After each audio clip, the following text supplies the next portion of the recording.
tous et bienvenue dans mes petits papiers. Je suis Judith, je suis démonstratrice Stampin' Up dans le nord de la France. Aujourd'hui, je vous propose de réaliser cette carte simple et rapide avec une petite technique un petit peu originale.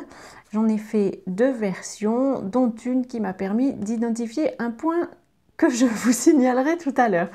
Voilà, on va réaliser ça ensemble tout de suite. On va réaliser à nouveau la version avec les petites étoiles. J'ai pris une base de carte de taille classique à 21 cm sur 14,85. C'est un A4 que j'ai coupé en deux et je marque un pli à 10 cm et demi. J'ai préparé aussi un morceau de papier cartonné blanc. C'est un papier blanc classique. Je vais plier ma base de carte, comme ça ce sera fait. Donc je vous disais, c'est un papier blanc classique qui mesure 10 cm sur 14,35 cm. J'ai enlevé un demi-centimètre de chaque côté. Pour réaliser ce projet, on va utiliser un pinceau. Alors, les anciens s'appelaient Aqua Painter, je ne sais plus s'ils s'appellent comme ça dans le nouveau catalogue et ils ont changé de forme, mais le principe est le même. Ce sont des pinceaux que vous allez pouvoir remplir soit avec de l'eau, soit là j'ai mis de l'alcool, c'est de l'alcool médical, de l'alcool à 70, que vous pouvez remplir dedans. Je choisis de l'alcool parce que ça s'évapore beaucoup plus vite et ça permet d'utiliser du papier normal. Si vous utilisez de l'eau, il vaudra mieux utiliser, prendre du papier aquarelle. On va prendre, je vais prendre ce bloc-ci. Moi j'ai choisi à nouveau la couleur Copacabana. Je prends mon encreur et en fait je vais poser dedans mon bloc en acrylique. Et c'est ça qui va me servir de palette, d'une certaine manière. Donc, dans mon pinceau, j'ai mis de l'alcool. Je vais faire tomber une petite goutte sur mon bloc en appuyant sur le réservoir. Voilà, j'ai une goutte qui est tombée. Et puis, je vais ramasser la couleur avec mon pinceau. Et ce pinceau, je vais pouvoir faire une sorte de petit dégradé comme ça. Puis, je vais retourner sur mon tampon et vous voyez ça va se décliner un peu à la fois. Donc moi je trouve ça sympa de voir les marques comme celle-ci. Vous choisissez un peu la forme que vous voulez. J'aurais tendance, ceci dit, juste à vous conseiller de ne pas faire trop de passages aller-retour. Ça détremperait votre papier, ça n'est pas un papier qui est prévu pour ça. Ensuite, pour nettoyer mon pinceau, j'appuie un tout petit peu pour faire sortir de l'alcool et je le frotte sur un chiffon. Je vous cogne, excusez-moi. Et mon bloc, je fais la même chose, je vais l'essuyer sur mon chiffon. Comme je vous disais, l'expérience m'a montré, là j'ai probablement été un petit peu trop impatiente, j'ai retamponné tout de suite dessus.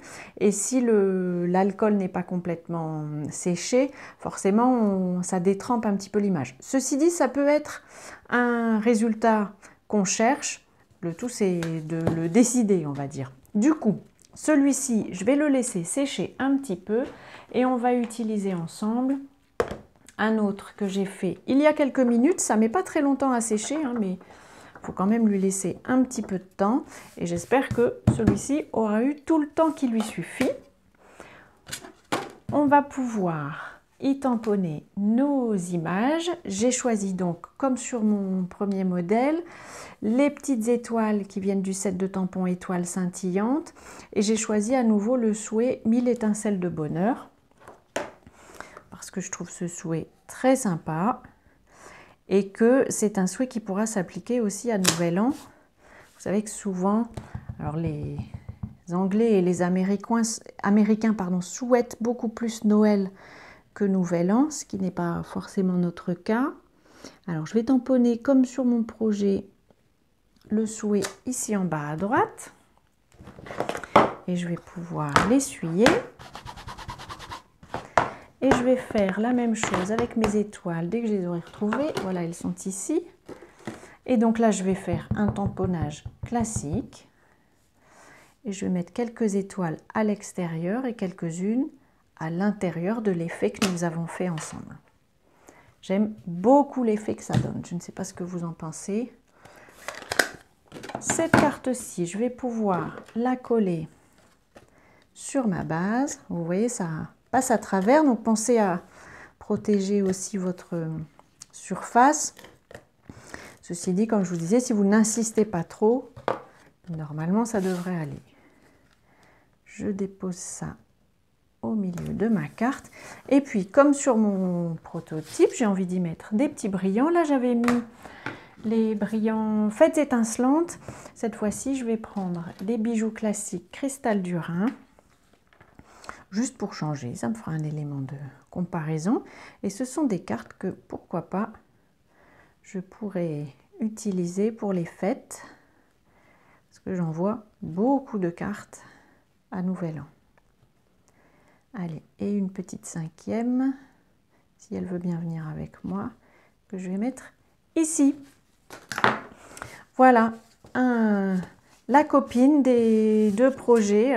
Celui-ci fonctionne bien, mais comme je vous disais, je n'ai pas laissé sécher assez longtemps. Ce sera quelque chose à faire si vous voulez le faire vous-même. Voilà, je vous représente les objets que nous avons utilisés pour cette carte. J'espère qu'elle vous aura inspiré. Envoyez-moi vos photos si vous la réalisez aussi. Et puis, avant notre prochaine rencontre, je vous souhaite de passer de belles journées créatives. Et bien entendu, je vous embrasse.